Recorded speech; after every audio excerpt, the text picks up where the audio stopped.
2025. Bom, eu só queria frisar uma coisa, porque às vezes por vício de linguagem a gente fala de um jeito e aí eu só queria deixar bem claro que os planetas, na verdade, eles criam condições energéticas para certas coisas tenderem a acontecer e não são determinantes de nada, tá? Só para a gente ficar com isso bem claro. Eu vou fazer um histórico astrológico e eu vou literalmente ler, porque ele é comprido e eu quero ver se eu falo de uma forma mais sintética, porque a gente tem muita coisa para falar hoje aqui, então eu vou ler para ter uma agilidade aqui. Olha só, Plutão entrou em Capricórnio em janeiro de 2008 e aí vai permanecer em Capricórnio até entrar em Aquário em 2023, como o Sérgio acabou de falar. O ponto crítico de manifestação desse Plutão em Capricórnio vai ser quando ele estiver transitando pelos últimos graus de Capricórnio entre 2018 e 2022, quando ele vai estar então se aproximando do final, né, de Capricórnio, e Saturno vai estar passando por aí também. Então é quando os efeitos de manifestação de Plutão devem estar mais fortes, concretamente na vida de todos no mundo. Plutão entrou em Capricórnio, então, e desde que ele entrou, ele vem incentivando, digamos assim, a ruptura com a lógica e com a ordem dominante, com o poder estabelecido, quando a lógica, a ordem e o poder representam engessamentos, paralisias, estagnações no processo de desenvolvimento evolutivo que nós precisamos, na verdade, viver e realizar.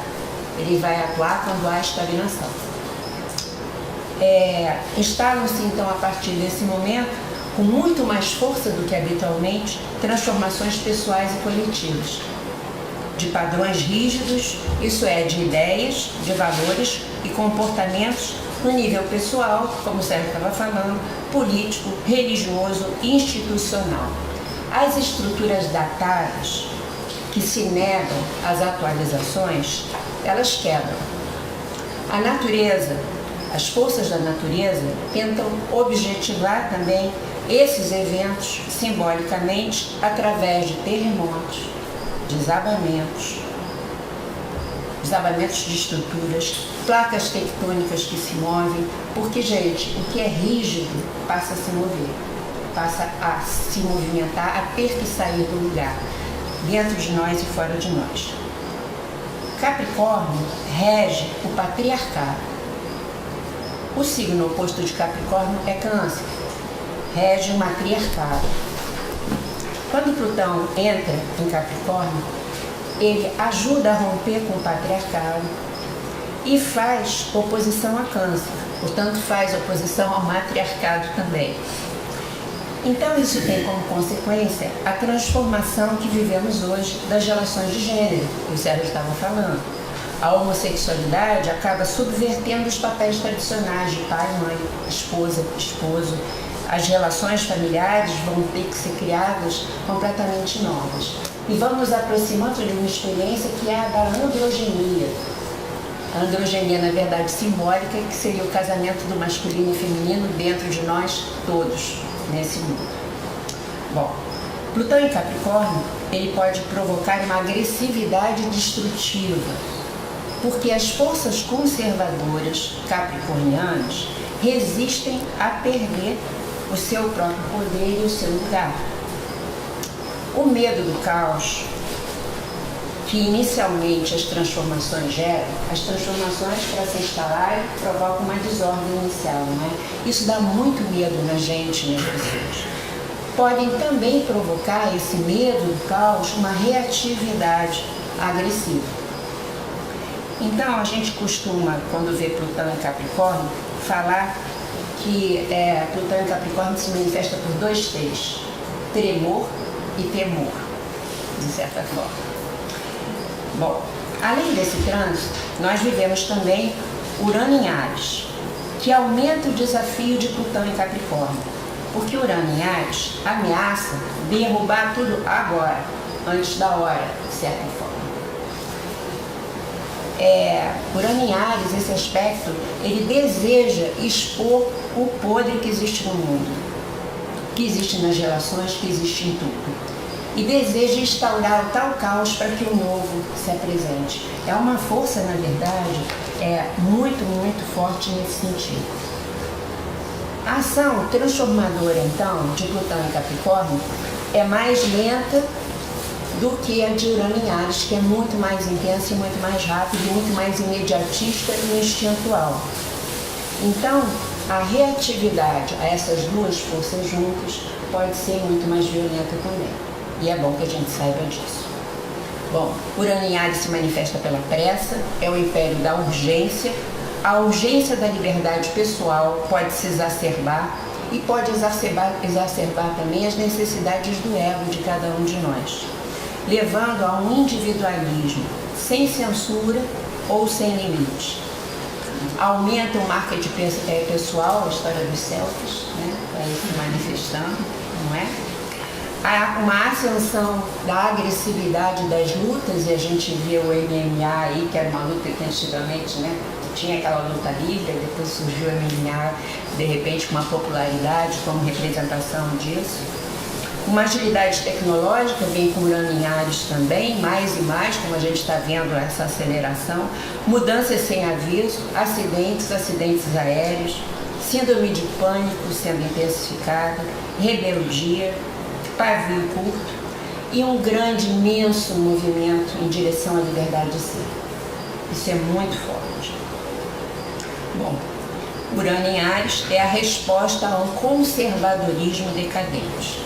Nós estamos e vamos continuar vivendo em 2015 o Plutão em Capricórnio fazendo quadratura com Urano em Áries. Então tudo isso que a gente está falando aqui agora tende a ficar muito forte, não é?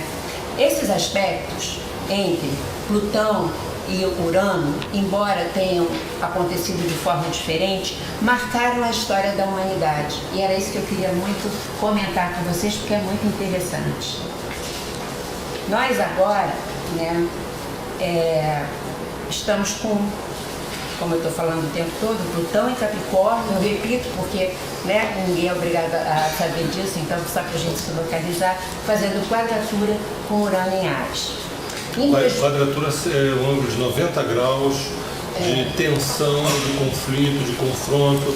É um córner, como a quadratura é essa quina, onde dois planetas fazem e a gente está nessa confluência. É um aspecto tenso, difícil. É uma energia desafiadora. Sempre que há uma quadratura astrológica, isso significa que aquela energia vai provocar alguma coisa desafiadora nas nossas vidas.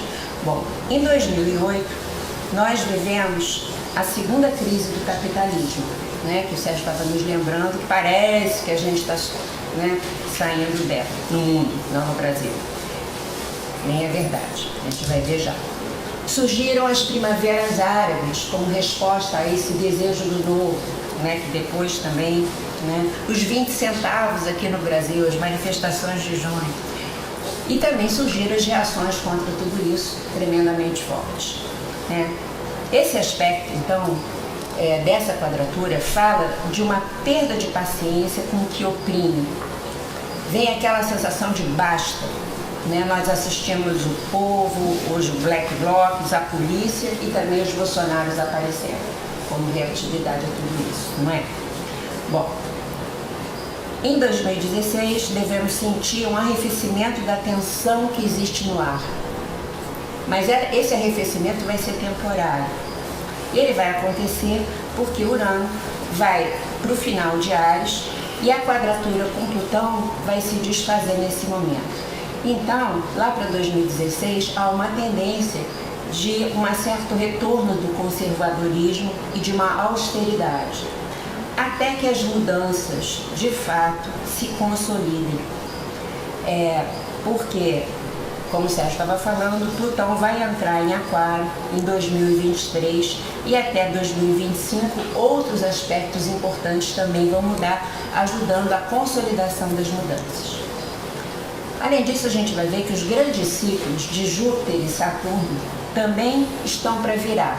Mesmo que vocês não entendam direito o que é Júpiter, o que é Saturno, não interessa. O que eu estou querendo passar é que mudança, virada, coisas se movimentando o tempo todo, né?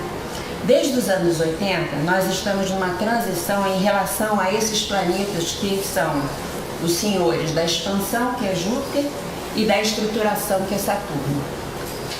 Eles, por 200 anos, fizeram conjunção entre si, e essas conjunções aconteceram em signos de terra, sempre, nesses últimos 200 anos. Quando isso veio acontecendo, nós tivemos a Revolução Industrial e o consumo crescente se instalou como maneira de viver. Vocês sabem que os signos de terra falam de materialidade e podem, se ficarem muito exacerbados, serem ligados à questão do consumo e da matéria ser supervalorizada. Bom, em 1981, essa conjunção de Saturno com Júpiter ocorreu pela primeira vez em Libra, que é um signo de ar, não mais de terra. Mas em 2000 voltou a ser em Touro. A próxima conjunção de Júpiter com Saturno vai ser em 2020, vai ser em Aquário.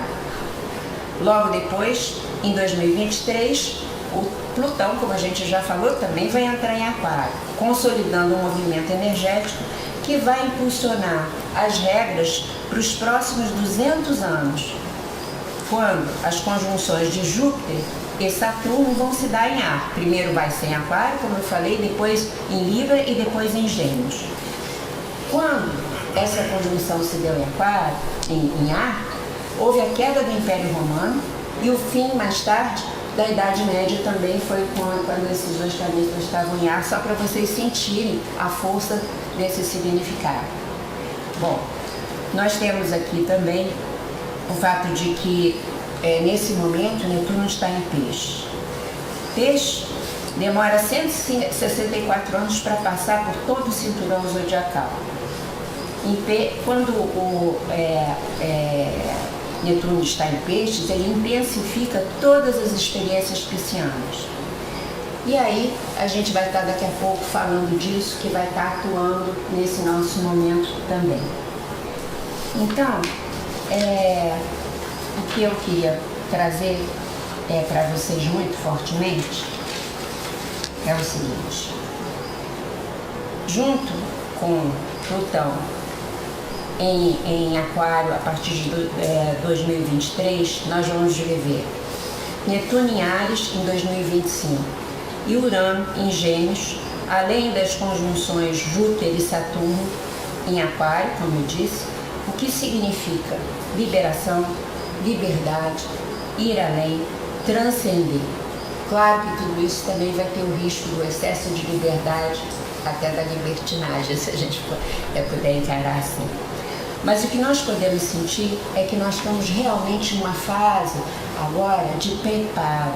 É uma fase transitória que dura muitos anos, mas que em termos históricos fala de uma transição, uma fase intermediária para oportunizar, na verdade, a chegada de uma oitava mais elevada do desenvolvimento da nossa consciência, da situação em que a gente possa desfrutar de uma liberdade interior, que é a única liberdade verdadeira, não é?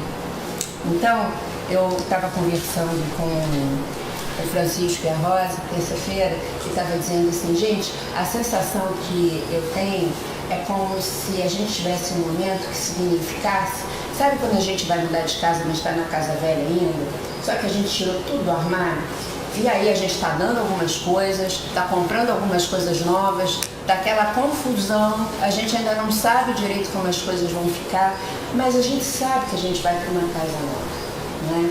Então, é como se a gente estivesse vivendo esse momento, e eu acho que essa é a primeira coisa que eu queria deixar bem fortemente marcado, e que a gente saísse daqui com essa ideia, né, de até 2025 nós temos que arrumar casa.